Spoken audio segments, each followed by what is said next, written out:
안녕하세요. 뇌균형 연구소 장원호입니다. ADHD 두뇌 발달에 지연이 있다라고 이제 말씀드렸는데 왜 창의력이 높은 영재와 혼동돼서 생각하게 되는지에 대해서 좀 얘기를 나눠보려고 해요. 부모가 자녀가 영재라고 생각하거나 혹은 본인의 자녀가 영재가 아니라고 의심을 하면서도요.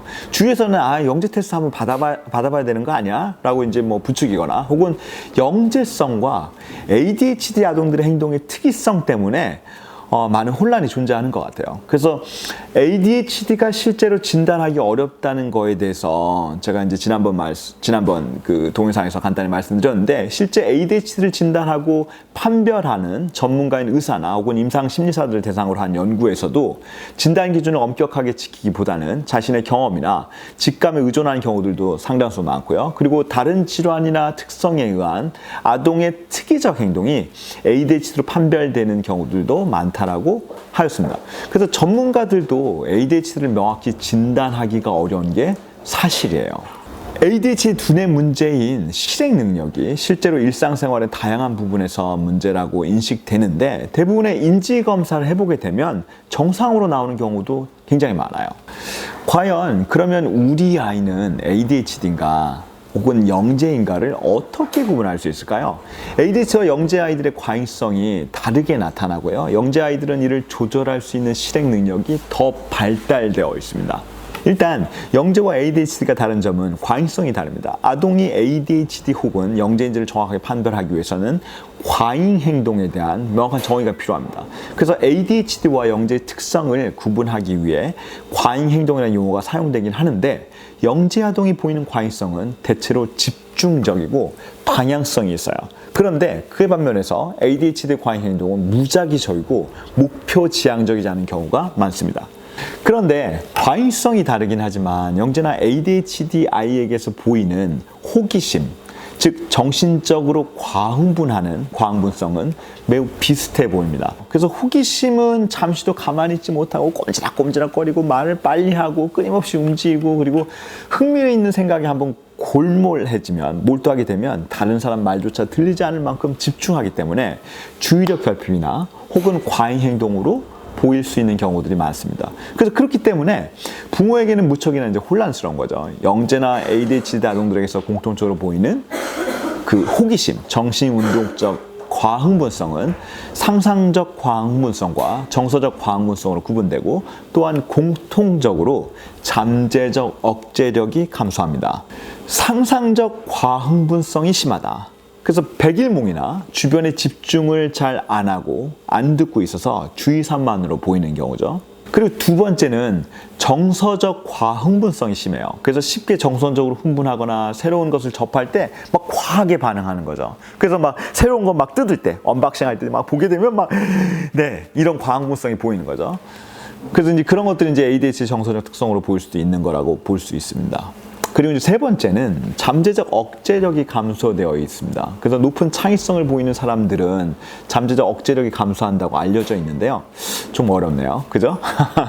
시몬 토니라는 학자는 자신의 분야에서 높은 성취를 보이는 이들의 인지 과정이 보통 사람들과 질적으로나 양적으로 확연히 다르다고 주장을 했는데요. 이 말은 대부분의 사람들이 어떤 사물이 보이는 형태와는 달리 훨씬 더 많은 흥미로운 정보와 복잡한 형태를 가지고 있는 것을 알긴 하지만 그것을 외형적으로 단순히 분류하고 곧 잊어버리게 되는 거죠. 제가 말해서 이렇게 책상을 보게 되면 이 책상 그냥 책상이잖아요. 그죠? 더 많이 생각할 건 없잖아요. 그래서 뇌가 이런 생각들을 하지 않고요. 너무 많은 부하가 걸리지 않게 하기 위해서 그냥 단순화시키는 거죠. 익숙하게 하고요. 그런데 창의적인 사람들은 본질과는 무관한 세부 사항을 걸러낼 수 있는 이러한 잠재적 억제력의 감소로 인해서 환경에서부터 계속 뭔가가 들어오게 되면 다른 부가적인 정보를 사전에 단순히 분류하지 않고 받아들일 수 있게 오픈되어 있습니다. 새로운 가능성에 대해서 굉장히 개방적인 거죠. 근데 이렇게 새로운 가능성에 대해서 오픈되어 있는 그런 부작용이 과도하게 분산된 주의라고 얘기를 해요. 그래서 defocus attention이라고 보통 얘기하는데 그런 것들에 대해서 새로운 외부 자극이나 혹은 이미 경험을 했고요. 그리고 제가 기억한 내적 자극들을 쉽게 거르지 못하게 됩니다. 그래서 ADHD 진단 증거인 외부 자극에 대해서 쉽게 산만해지고 지속적인 주의 집중에 어려움을 보인다 등의 증상과 비슷하게 보이는 것입니다. 그리고 ADHD와 영재 아동들이 다른 두 번째 이유는 부주의와 산만함은 ADHD와 창의적인 영재들에게 모두에게 나타날 가능성이 크다라는 것을 물론 이해하실 거라고 생각됩니다. 근데 ADHD는요, 근본적으로 두뇌 실행 능력의 문제가 있기 때문에 자기 억제나 자기 조절이 쉽지 않습니다. 그래서 외부 자극에 쉽게 탐닉되고, 그리고 심지어는 중독되고, 그리고 게임처럼 자기가 좋아하는 거면 너무 오래 하는 거죠. 그런데 영재 아이들은 외부 자극 없이도 본인의 내적 자극으로 외부 자극을 통제할 수 있어요. 그러니까 제가 내적으로 뭔가 할 수 있는 거라든가 좋아하는 게 있다고 하면 그 외부 자극을 호기심을 보이긴 하지만 그 방향성을 조정하고 자기가 원하는 만큼 조정할 수 있는 거죠. 그래서 ADHD나 영재 아이들이 호기심 때문에 창의성이 지속적으로 발달되거나 뛰어난 것으로 보일지라도 그 실행 능력의 차이 때문에 ADHD를 가진 이들은 가정생활이라든가 사회생활을 유지하기 힘들고 어려움을 겪게 됩니다.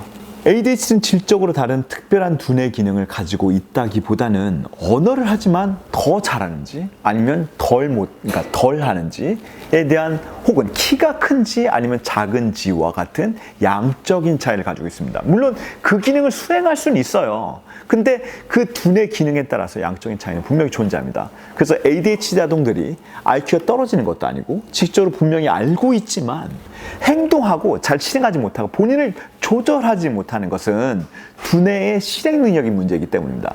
그래서 사실 부모들이 열받는 거죠. 쟤는 분명히 알고 내가 100번, 수천 번, 수만 번 다 얘기해 줬는데 또 저래 라고 하는 겁니다. 그래서 ADHD 아동들이 부족한 또래들과 비교해서 특정 뇌 기능이 떨어지는 두뇌 실행 능력은 분명히 문제이지만 이는 시간이 오래 걸려도 극복할 수 있는 문제이긴 합니다. 이러한 실행 능력의 문제에 대해서는 아주 중요하기 때문에 아주 자세하게 다음 편에 다룰 예정입니다. 오늘 정보가 올바른 정보를 찾는 많은 사람들에게 최소한의 도움이 되길 바라고요. 그리고 이 정보들을 제가 계속해서 만들 수 있도록 구독해 주시고, 그리고 다른 동영상들도 여기 추천해 드리니까 꼭 다 함께 확인해 보셨으면 감사하겠습니다. 감사합니다.